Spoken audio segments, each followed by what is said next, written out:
Hey everybody, this is Mike with Fraser on Sports, back with another quick hit video. There's one play here that I wanted to just take a look at today. This is, so for anybody who's catching this video sometime down the road, this is the 2023 season, Week 12, Steelers versus Bengals in Cincinnati. Steelers win the game 16-10. So this particular play, this is the first play of the Steelers' second offensive drive. If you remember, that's the drive that ended in Jaylen Warren's fumble. Should have probably ended a play or two prior to that. I think it was one play before that with Deontay Johnson. What looked like it probably should have been a touchdown and potentially could have been challenged by Mike Tomlin. But unfortunately, it did end with the fumble and the recovery by Cincinnati. But it was a good drive, and this play kind of got the ball rolling. It was a 5-yard gain on first down. First down, you're looking for 4+ yards on first down to give you more options on second down. It opens up a lot of things like play action. It really just opens up the entire playbook on second down when you're facing 2nd and 5, 2nd and 6, or even shorter than that. So you're looking for those big wins, or the little wins rather, on first down, and the Steelers get one here. And we're going to go ahead and look and see kind of what made this play successful. It's an interesting play, and the reason why I'm kind of picking this one out is Cincinnati's defensive play call pretty much made the reads for Kenny Pickett really easy. Part of it is the play design. It's a well-designed play, and the execution on the play is also very good. But Cincinnati is in man coverage on this particular play. And we're going to go ahead and look at this. And first of all, let me go ahead and draw out the play basically as it's designed here. They're running a smash concept, and smash is a corner route by the slot receiver and a hitch, or it's also called a smash route, but which is pretty much where the concept gets its name here.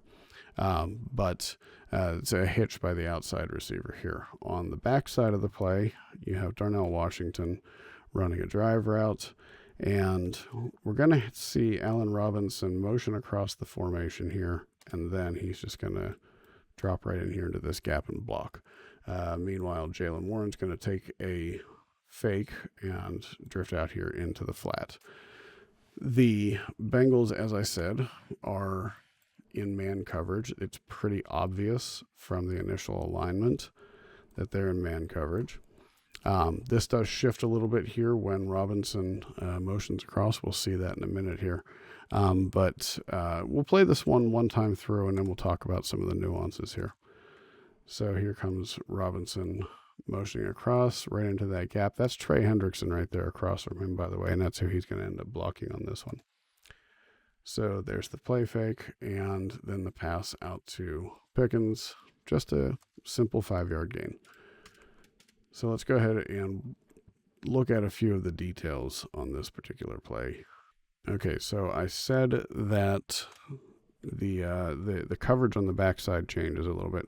Like I said, it's pretty much inconsequential to the outcome of the play, but I do want to look at it just because we're here looking at it and see how things shift and see how this changes the reads on a normal play. And this particular play doesn't have anything to do with the outcome of it.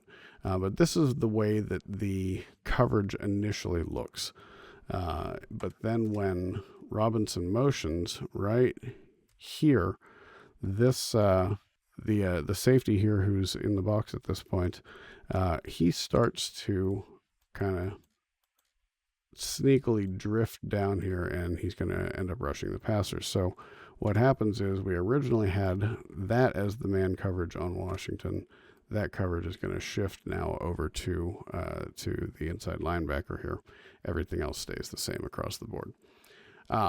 So the smash concept is typically it's viewed as a cover 2 beater. It's also effective against man, as we see here, but against cover 2, when we run this, let's just draw out the basic concept here, and let's just look at this from a theoretical standpoint for a second. In cover 2, you're going to have 2 safeties back here. They're going to be covering these deep zones, the deep halves. And then you're going to have a cornerback who's probably not going to be playing in press. He's probably going to be started about 5 yards off, if not further. And he's either going to drop down and cover the flat, and the linebacker on that side is going to drop back and cover this zone right here, or vice versa, where the corner will drop back, cover this zone, and the linebacker will come up here into the flat. Just different variations of the same coverage. But what this concept is designed to exploit is this hole here and this hole here in between the coverages. The hitch exploits this hole right here between these 2 defenders, and the corner route is going to find this opening back here over top of this zone, but underneath the deep zone by the safety. So it works really well against cover 2, but we're in man at this point. We're in cover 1 man. And so what you're looking for in that case is basically Kenny Pickett gets to make a few pre-snap reads here that really simplify what the post-snap outcome of this play is going to look like. So with Johnson running this corner route, Pickens running this route right here. And then you got the drive route, you got Warren coming out here into the flat, and you got Robinson just sitting in here and blocking. You can look at this pre-snap and see a few things that are going to rule out most of the receivers. So Warren's coming this way while Pickett is rolling out to the left. So pretty much that alone takes Warren out of this one, because Pickett's never going to be able to throw that back across his body out to the opposite flat. Robinson is out because he's not even running a route. Washington is running into a mess of traffic right here. There's a lot of bodies in a confined space here, and he's going to be behind Pickett anyway. So Pickett would have to contort himself in a weird way. If he was running to the right instead, he might be able to make the throw, but running to his left, he'd have to rotate his body around almost 180 degrees from the direction that he's running to be able to make that throw. So Washington's out as well. So that leaves Pickens and Johnson, and in this particular case, Pickett knows pre-snap. Johnson is the only one running a vertical route, so he's the only one who's going to come anywhere close to this deep safety. And so that basically is going to take Johnson out of this one as well, and that leaves Pickens as the only viable option on this play. So as I said at the outset, Cincinnati's defensive choice basically made this a single read, but really simplified the process for Pickett after the snap. It's either Pickens is open and he puts the ball someplace where Pickens can get it, or if Pickens is not able to get separation, throw the ball out of bounds and live to fight another day. And that's basically, that first option is what happens here. And we'll slow this down a little bit here just to be able to see this. And you'll see the technique here by Pickens. Gets an arm up there, gets the arm extended. This is such minor contact that it's almost never going to get called. And then he actually does a really good job of getting his hips and his head around on this one. Pickens is not the most polished route runner, especially on these short routes like this. So it is good to see him able to do this. And right there, he's already got about 2 yards of separation. The ball is about to come out of Pickett's hands. And then he's going to just kind of drift back here. So if we just take a second to draw this in one more time. I'd originally drawn that like that, and that's kind of the standard way of drawing that hitch. But what Pickens does is he gets an outside release and then continues toward the sideline here, rotates play side like you would expect on a hitch, but then from that point just kind of drifts a little bit here toward the sideline and back toward the line of scrimmage to basically increase this space between himself and the defender right here. And does a really good job of just giving Pickett a good clean window for a throw. And then he leans forward and gets that extra yard at the end of the play.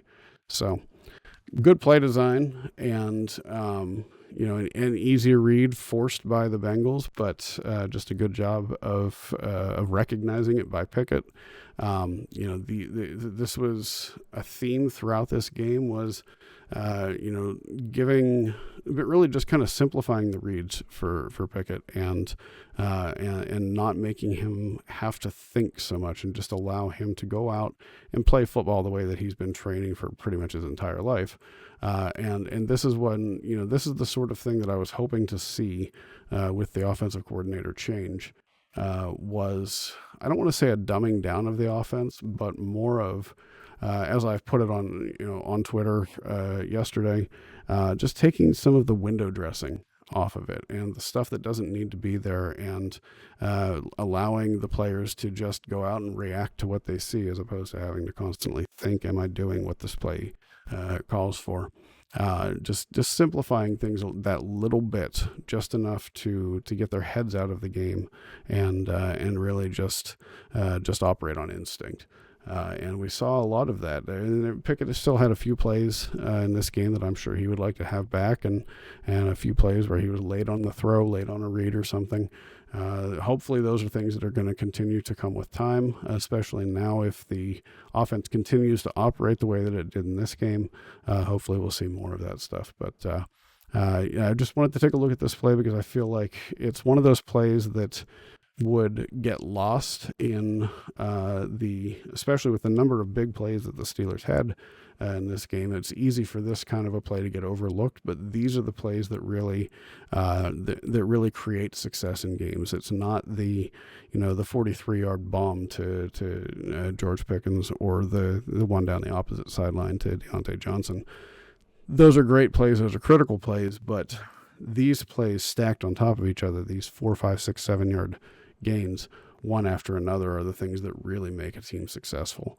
And that's why the Steelers were able to see successes. They were able to stack a lot of these positive gains, even if they weren't big gains, just continually stacking positive gains and not shooting themselves in the foot too much. And that's what ultimately made them as successful as they were in this game. So it was a fun one to look at. I hope you enjoyed this, and I'll catch you later.